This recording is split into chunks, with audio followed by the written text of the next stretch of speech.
So our Bachelorette Michelle Young might be making a big career change. Have you heard the rumors? She might not be a 5th grade teacher anymore.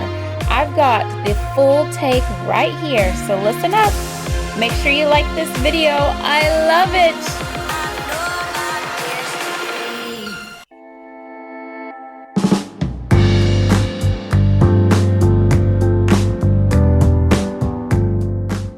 So our first clue was when they dropped the news that she was joining Becca on Bachelor Happy Hour. They said, cheers to a new era of Bachelor Happy Hour. Welcome, Michelle. So it is official that she is the new co-host of Bachelor Happy Hour. So beginning Tuesday, March 22nd, Young will help crew friend talk all things about the Bachelor franchise. For Young's first episode, the former Bachelorette will catch listeners up on her life since they're celebrating her happy ending on her season and more. Michelle says, having found the love on Bachelorette, I'm excited to share my perspective and keep it real for the passionate fans of Bachelor Nation. I can't wait to kick it with Becca each week as we dive into the twists and turns of these upcoming seasons. So Becca seems super excited to join Michelle. Let's have a listen. How are you feeling? Because you've done podcasts, you've done so many interviews, but now like the roles are reversed. So you get to be interviewing, putting everyone in the hot seat with me. I feel like I'm going to enjoy being in this position more than being in the hot seat. You know, I get to ask the questions. Yeah, roles are reversed. Roles are reversed. Let's go. It's so fun. I mean, I was telling you before we started recording, the last time we officially announced an official co-host with me, I keep saying official, it was 2 years ago, pre-COVID. Wow. And obviously we've bopped around. We've had different guest co-hosts with me that has been so much fun to recap each season. But like, you're in it to win it with me. We're in it for the long haul. Yes, we are. It's going to be a wild ride, but I love that I have a former Bachelor with me because you can give so much more insight and just advice and knowledge to the contestants and other leads coming through. So I can't wait. What are you most excited about for Happy Hour? I think just being able to, one, watch the show and not be on the show and not have to watch myself on the screen anymore. Yeah. But to actually like dive into all these other contestants and like really get to talk to them, really get to know them. And advice. Hey, like you said, I mean, being a Bachelorette, like we've been in every single role. Right. You've been in every single role because you've also been on Paradise too, right? I should have, yes. But it's just going to be, I'm really looking forward to it. It's going to be fun. I'm so excited. And I mean, you already know, like Bachelor Nation as a whole, with not only the contestants and the leads, but like the followers and the fan base, it's crazy. It's like no other. It's like, it is truly a nation. And you've seen things, you've read things, you kind of know what people can expect. And so you're like the most primed position to be here with me right now. So before we begin questioning and getting into like all the fun interviews and games, I gotta cheers to you. Oh, Welcome to Bachelor Happy Hour. I've been ready for this day for far too long. So how did it feel when you met Rihanna then? Because I legit probably would have peed my pants. okay. I typically do not get starstruck. I don't know. I don't get starstruck. Mm-hmm. But that was But how can cool. you not? But that was pretty cool for Rihanna to come in. It's her event, and she walks through the crowd, and then spots me and points at me, and was like, "Oh my God, Michelle!" And it like took me a few seconds to be like, "What? You're like, is this real? Who's paying her to do this?" I'm so nervous. Didn't even have to introduce myself, but really, I mean, in those situations, for me, it's just like everyone, they're just human. Like they're human like me and all these different things. But it was pretty cool, and it was pretty cool for her to just talk to me and Nayte and about like Nate's hometown. We talked a little bit about that. And it was cool. It was a special moment. I have never seen so many good-looking people in one photo.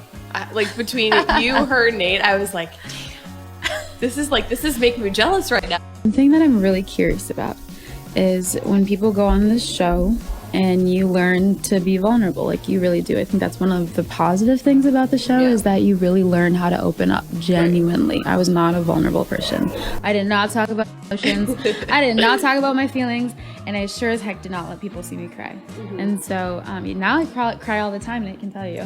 He's like, jeez. That's one thing you were like, I'm not going to cry. And I was like, you're going to cry week 2. They will break you. It will happen. Yeah, the fatigue, you know, the fatigue gets to you. But when people come off of this show, if it doesn't work, right? Like, if you don't end up with that person, whatever it is, and if you go back to real world dating, do you go back to real world dating speed or no? Like, Nate and I had this conversation the other day.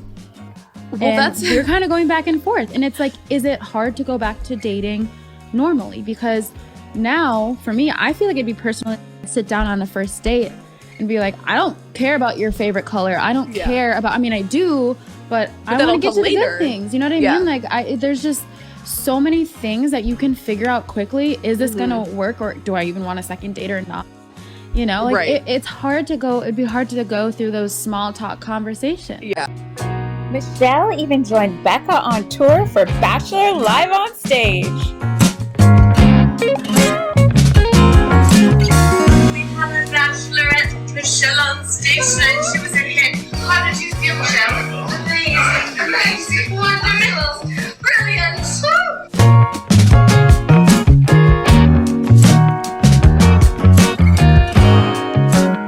So lots have been asking, will Michelle be an influencer?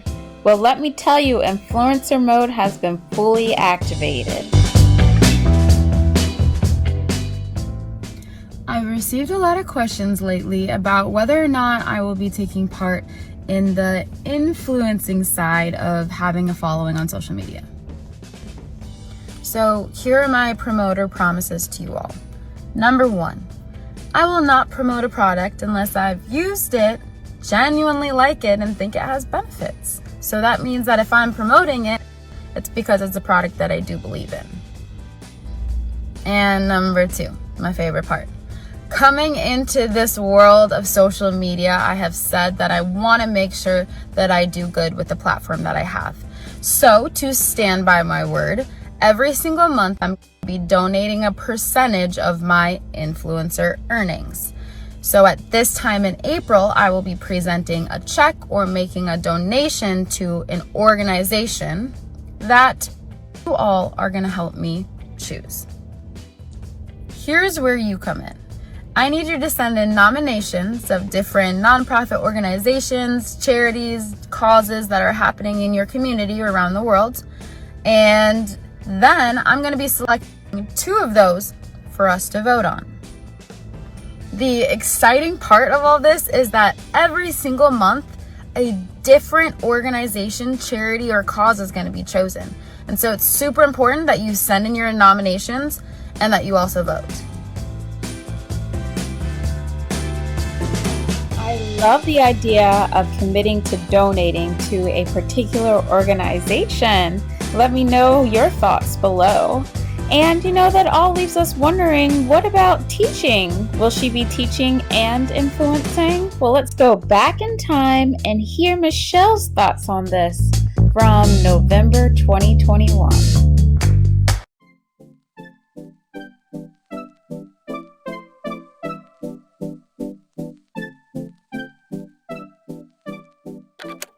I feel like I'm fulfilling something that I want to work towards, and I feel like I'm going in the right direction. And so it's definitely been a tug-of-war match for sure, but it is keeping me balanced. Yeah, kind of almost grounded in all. Oh, yeah. Oh, being a 5th grade teacher grounds you in general.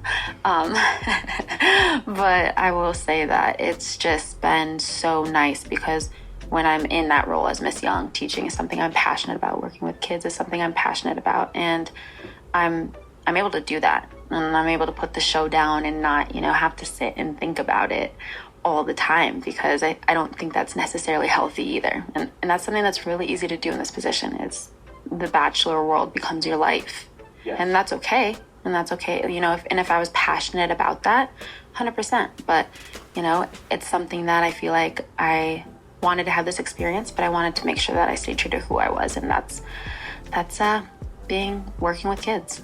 Do you anticipate always being a fifth grade teacher, or are there other things you want to do in education, or are you just very happy with where you're at? I actually got into education because I wanted to become an administrator. So I think like my dream was to become an elementary school principal.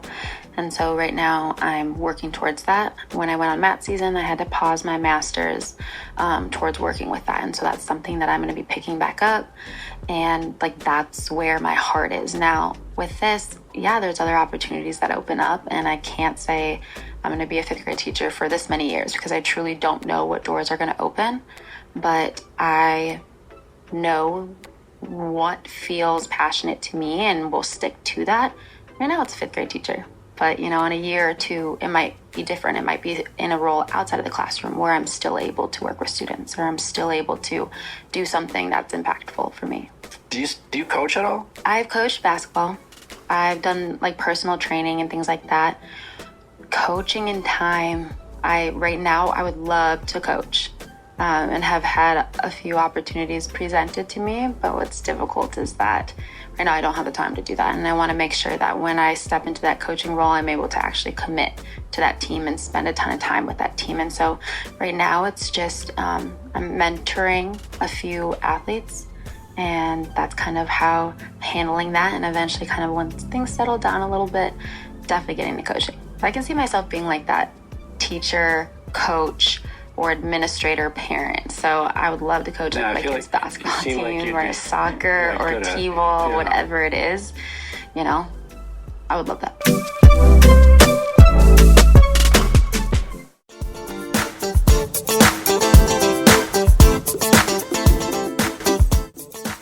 A lot lately. Nate and I just got home from our trip to Mexico, came back with that sun-kissed glow. But one thing that I know about my skin is that glow lasts for about 2 days, and then it transitions into this clogged pore peeling glow. And I used to use those scrubs or those facial cleansers that had those beads that you could feel exfoliating your dead skin off of your face, but I would still have clogged pores. And so about 2 years ago, I introduced lactic acid into my daily regimen, and the difference that has made has been amazing. What lactic acid does is it increases cell turnover, and so it minimizes the accumulation of dead skin cells sitting on that top layer of your face, aka the ones waiting around just to clog your pores. The brand that I've been using for the last month and a half has been the Sunday Riley Good Genes all-in-one lactic acid treatment. I've used a lot of lactic acid treatments over the last few years, but why this one actually stood out to me is because it hydrates, it does exfoliate, it evens out your skin tone, but it also has this 3-minute plumping effect where it really does reduce those fine lines nearly instantly, and I absolutely love it.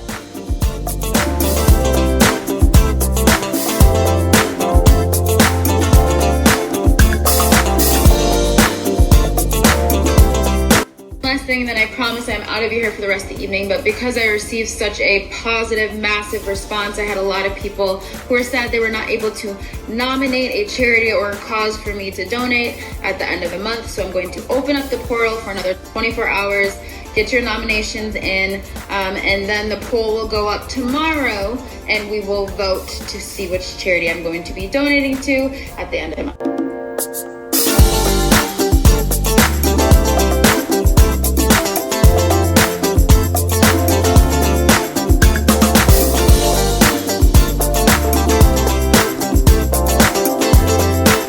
Don't miss another video. Subscribe now if you haven't already.